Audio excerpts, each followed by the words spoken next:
In this tutorial, I'll show you how to fix Instagram chat loading problem. So let's see how to fix this problem. To fix this problem, first of all, find Instagram apps and then long press on Instagram apps.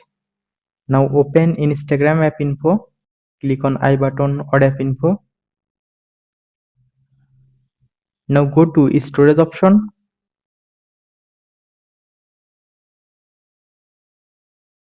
Then click on clear cache. Go back, click on force stop, click on OK to confirm. Now go back to home screen and then go to Play Store. Click on search option and then search Instagram. Update your Instagram apps in latest version. Click on update option. Now wait for completing update process. After completing your Instagram app update process, now restart your device.